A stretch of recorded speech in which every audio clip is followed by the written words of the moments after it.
সংগ্রামিত জনতা, আপনারা জানেন সেই ইসরায়েলি গণহত্যাকারী সন্ত্রাসী সংগঠন ইসরায়েল আমাদের প্রিয় ভাই বোন ফিলিস্তিনের উপর যে নৃশংস হত্যাকাণ্ড চালিয়েছে তার তীব্র নিন্দা প্রতিবাদ জানাচ্ছে।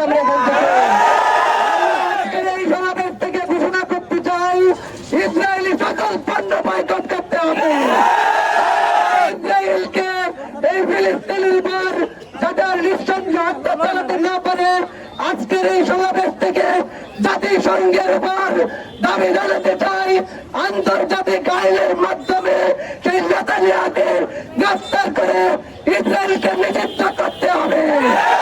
আপনারা জানেন সম্পূর্ণ যুদ্ধ বিরতিকে উপেক্ষা করে কাপুরুষভাবে রাতের আধারে সন্ত্রাস দখলদার ইসরায়েল বাহিনী আমাদের পবিত্র ভূমি, আমাদের ভাই ফিলিস্তিনি ভাইদের উপর এক নির্মম নির্যাতন চালিয়েছে।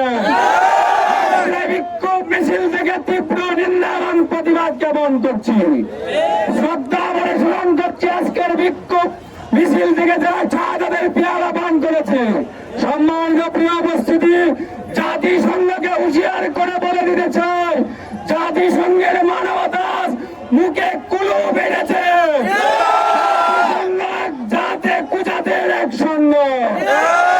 বিলম্বে যদি হত্যাকাণ্ড বন্ধ না করা হয়, মুসলিম বিশ্ব